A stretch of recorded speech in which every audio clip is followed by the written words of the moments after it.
Welcome to the Sourcing Hero podcast, produced by Una, a group purchasing organization that empowers sourcing heroes, and Art of Procurement, the world's largest procurement podcast network. I'm your host, Kelly Barner. The goal of the Sourcing Hero podcast is to capture the epic stories of people who are rising up and beating the odds to create exceptional value within procurement, directly from those heroes themselves. Today, my guest here on the Sourcing Hero podcast is Kris Lance. Kris is a senior director at Una, a group purchasing organization that gives the Sourcing Hero its home. Kris joins me every month to tackle a current news story or topic of interest from his own point of view. And if you can't hear it in my voice, I'm already trying to hold back a laugh because I know what we're talking about today. So without further ado, hi, Kris. Welcome back. Hey, Kelly. Happy to be here. How you doing? I am doing just fine. I feel like we need to let everybody in on this one because I know how much fun we're going to have over the next 20 or so minutes. Yeah. So let's sort of dive right in. Mm-hmm. One of the most fascinating people alive today, in my opinion, is Elon Musk. Yeah. So he runs Tesla. He founded SpaceX. Now he owns Twitter. He is as eccentric as he is wealthy, which makes for an interesting combination. Mm-hmm. But he's not done getting involved with different kinds of businesses. Another one of his tech startups is Neuralink, and they recently received FDA approval to start implanting chips into human brains. So now, the real use case for this is very serious business, right? It's the idea that people who have paralysis might be able to control devices almost using like Bluetooth. That's my sort of rudimentary understanding of it. But to control devices, potentially to communicate, sort of a Stephen Hawking-esque type of idea. But let's generalize this. So right off the top, when I mention the idea of implanting chips into brains, what comes to mind? Pun fully intended. So first thing that comes to mind is that the movie The Matrix. So like remember when he's sitting in that chair and they download all that information to him and he wakes up, if you will, I guess, and goes, "I know Kung Fu." And I just like, ever since I saw it, I was like, can you imagine how awesome it would be to just download knowledge? Now, that said, the very next thought that comes to mind almost before that one's even finished is, but yeah, everybody can download information. So knowledge is power. Like, true. Do we really want everyone to be a nuclear physicist in their backyard? You know? So I don't know, it's a slippery slope, but it's definitely mind blowing to think like how far we've even come from a technology standpoint. Absolutely. And yet this is an absolutely true story. We use a platform to record the podcast. There's not much from a visual perspective, right. But literally just as you and I start to record, there's this big, huge software update box in the middle of my screen that my Mac has chosen now as the time that it wants to update software.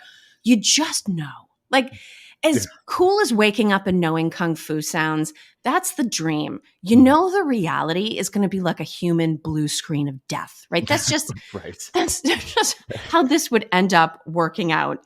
Yep. Musk in the past has talked about this device and the functionality as being like a Fitbit for your brain. So we've already talked about Kung Fu. Yep. What kind of functionality or capability would it take, potentially in addition to Kung Fu, to convince you to let Elon Musk put a chip in your head? As cool as knowing like all the Kung Fu in the world, like that wouldn't even sway me, right? So to date, I actually still don't even have a Fitbit or a smartwatch. I'm still rocking this old school G-Shock watch, and I use a pen and pad to track my own like performance notes and gains and things like that. And so I don't know what it would even take for me to say, sure, sign me up. And the reason for that is like, I see what happens with data. I've seen too much. Yes. I've seen how unsafe it is. I see how it can be used. Now, don't get me wrong. It's again, it's not because, I'm that interesting of a person where I believe full governments are watching Kris Lance. Like that's not the case. It's more so out of principle. Like I guard what's mine. And the reality is a lot of these types of devices, they're actually like the gateway to all these HIPAA data breaches. Look at the terms and conditions, as simple as Instagram or the new thread, right? So I think people tend to forget that all these things talk to each other. So I don't know. I can't even think of something enticing enough that I would want to sign up. I can't. No. Well, let's think about process then. So we've already got sort of like the nerves, and I'm right with you. Yeah. My attitude on things is like, maybe, but I'm not going first. That's Right. sort of my attitude with Right. new stuff. I'm going to see how this works out for all you guys, and then I'll think about if that makes sense for me. Right. But in addition to already being pretty sci-fi, the plan is for the chips to be implanted by robot surgeons. So first question, does robot surgeon implanting the chip in your brain make you feel better or worse than human surgeon implanting a chip in your brain? Jeez. I mean, well, I kind of look at it as a moot point. I mean, so human error is very real, but like we were just talking about, technology is great when it works. And so when was the last time you had a Zoom or a WebEx glitch, or when did your Mac need to restart? Right then. Like imagine you get a blue screen while you're driving down the road. So I just can't imagine going through some type of a surgery like that. So whether it's a person or a device performing the procedure, that doesn't necessarily impact my true personal interest there. Yeah. Well, the interesting thing is, especially if we think about Musk's other businesses, you figure Tesla, SpaceX, even his approach to making cars and space transportation is very innovative. But you can't truly innovate unless you have a very high risk tolerance level. And that, of course, completely changes when you start to talk about human beings. And I know there's been a lot of discussion about whether or not it's appropriate to even test these chips and the surgery processes on animals. When we think about, maybe we'll bring this back down to earth, when we think about our individual risk tolerance levels for any specific decision, it's almost where you can say, okay, if I were, well, let's use the example of like clinical trials, right? A lot of us have had family members who sadly, because of some condition or illness, know that they have a relatively short amount of time. And so they say, you know what? Let's see what the clinical trial does. Let's potentially benefit other people who might have the same condition in the future. But completely different approach to figure out risk tolerance when we're talking about, robotic surgeons and chips in brains, right? How would you even approach figuring out what your risk tolerance would be around that? Let me think on that one for a second. While I do, real quick, I can't believe I didn't bring this up sooner in.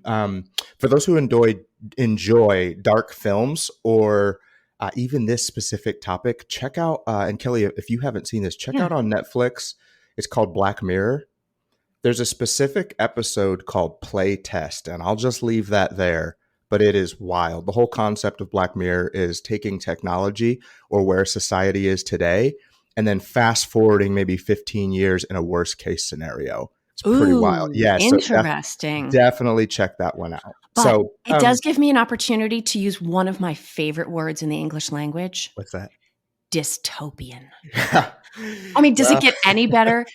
I'm guessing based on this idea of Black Mirror that whatever number of years in the future it is, that dystopian is a term that applies. Yeah. Oh, absolutely. Yeah. It's I believe the name Black Mirror is, the concept was holding a mirror up to society and what's the worst that could happen. And it is, there's all different types of themes and things. So definitely check that out. Now back to your question on like, what should that risk tolerance be? I think it has to come down to the individual, kind of like what you were saying on clinical trials, right? Like everybody's going to have a different response, different risk versus reward. I think is probably the best way to say it. I would argue there's going to have to be some sort of waiver of some sort. I would think it would be similar to the waiver that the Titan passenger signed. Sorry if that's too soon, but I mean, the fact is, if something goes wrong, we're probably talking about a brain injury, a personality disorder, death. So I don't know, what is that margin of error that you can place on this? I think it has to come down to what that test subject or person would be willing to do. So, yeah. And there are always people among us that have these unbelievable risk thresholds. I even think of, hopefully I'm remembering the right movie, but if I am thinking of it correctly, movie Independence Day, right? Where like the aliens come down and they blow up the White House and all the craziness. Right. Will Smith saves the day. Thank you, Will Smith. But I'm pretty sure there's a group of people that go out to like meet the aliens in celebration. Hopefully Yes. this is the right movie I'm thinking of, but pretty sure it doesn't work out great for them. Spoiler alert. Sorry. If you haven't seen Independence Day, it's been out for a long time. So at this you've had a point, chance. Yeah. So there are people that are just, I mean, as much as I'm like, no, you all go first. There are people that say, I want to be first. There are people that, to your point, get in the submersible to try to go to the Titanic. And sometimes they end up being trailblazers. And very sadly, sometimes they end up being among the lost. So you can see where I think you and I sort of tend on the side of, I will admit to having a smartwatch, but I do prefer in a lot of cases analog approaches to things, keeping stuff online. You couldn't get me to put my biometrics into a device for anything in the world. Right. But there will be people that say, if I had a chip in my head, I wouldn't have to remember where my credit cards are. And I bet you I could hook it up so that as I approached my house, my garage door would just open and the lights in the kitchen would all come on for me. There will be people that are at that level, which of course opens the door to regulation, because somebody must know better than each of us when it comes to making this decision. Is it even possible to find sort of an objective point of view? Some people are going to say, nope, I'm going to wait. Other people are going to say, pick me, pick me. And then the government is going to come down somewhere in between, and Neuralink is going to have their own point of view. Is it possible to have a removed objective point of view help us all figure this sort of thing out? Ooh, is it possible? Yeah. Is it possible? Yes. Will people listen? Oh, now that's a good question. So or will the regulators listen? That's I think the question, because you're absolutely right. Like, Anthony, our CEO, and it's kind of a running joke, but the reality is that he and I, for example, we assess risk just very, very differently. Like when ChatGPT came out, he was like, you got to try this out. You got to do this. I'm like, man, I'm not installing that on any of my, like, there's no way I'm not doing that. But he ran right into it. And, there's a lot of value, for organizations that are coming from it. So back to your question though, on the objective point of view, I think regulation's inevitable. So I'm curious to see how that plays out here, because again, to me, regulation is not even really part of the conversation yet. Let's go back to the objective view. I think that should come from the market. And I say the market as in who is interested in being the first to have a chip in the brain, while knowing the potential ramifications, who's interested. And I think that objective viewpoint has to come from the people, and specifically the people who are going to be the potential test subjects. Real quick, though, and I don't mean to go sideways, but where this starts getting interested is who signs up and why. So, so go with me on this. But let's say very slight update, and the chip is able to have GPS tracking. Well, how many parents are going to want that in their children? Right. There's a lot of things going on right now surrounding the youth. So, like, for example, obviously with the movie The Sound of Freedom, many people are seeing what's happening and what's been going on, the role of people, the role of entities, the role of countries. Are people going to want their children tripped so if they're ever kidnapped, if something ever happens, they can find them? But then what's on the other coin? Is it safe for minds that are still growing and developing? Is it safe, period? I mean, maybe I'm wrong, and this automatically does call for regulation right out of the gate, and I'm sitting here debunking myself. But I think the objective point of view has to come from the person who's willing to go under the knife, whether that knife's in the hand of a robot or a person. That's what I'm Yeah. thinking. No, I think that's a great point. And in fact, to your comment about the sound of freedom, Mm, there are so many things in the world where we don't necessarily see them or hear about them and then instantly go, supply chain.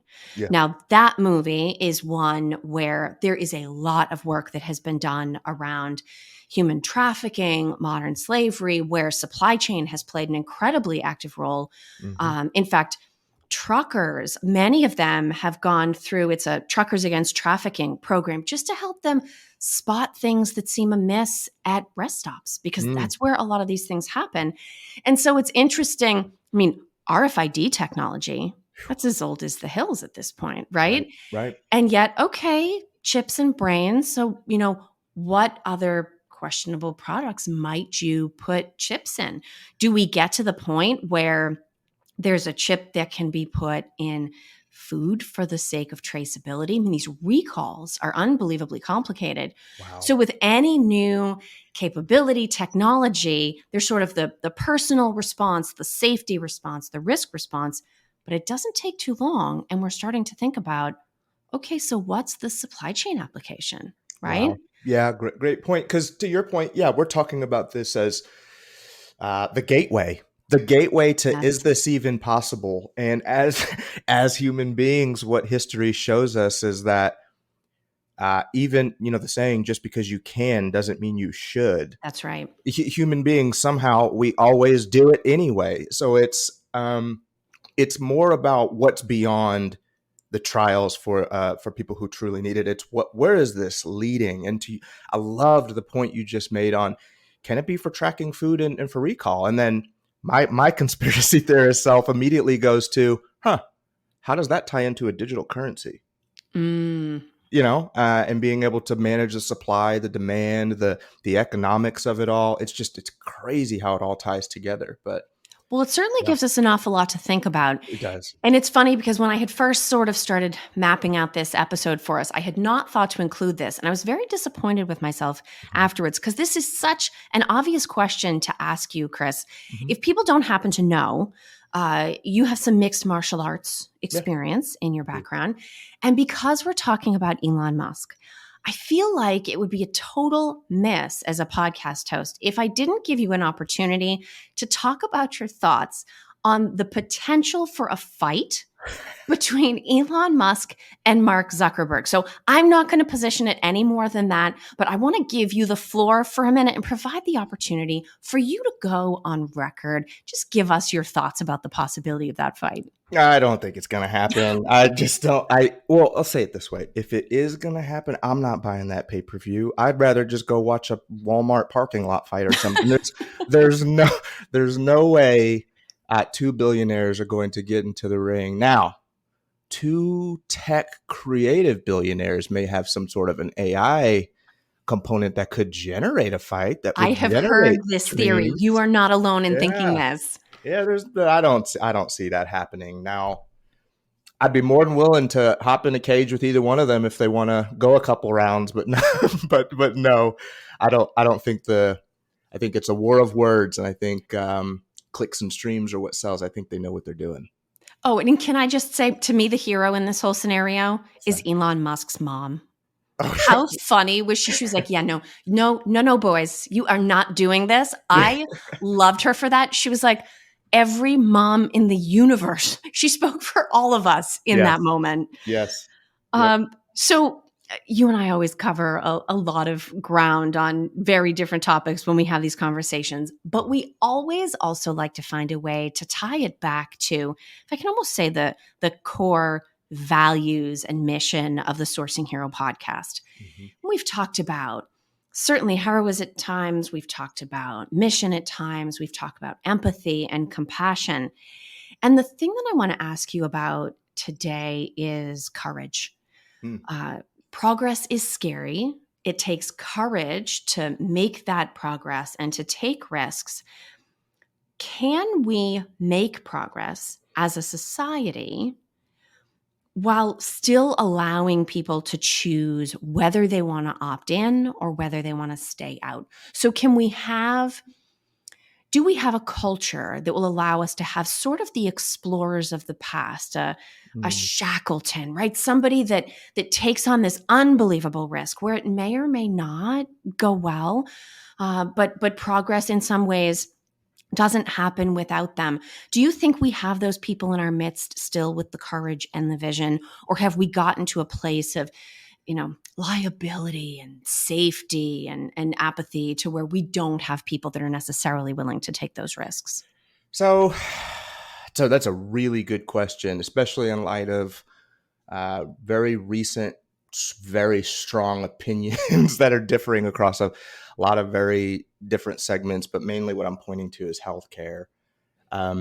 And so my knee-jerk reaction is, heck yeah, baby, it's America. You have freedom to keep doing what you've been doing, or freedom to try something new. It's all up to you.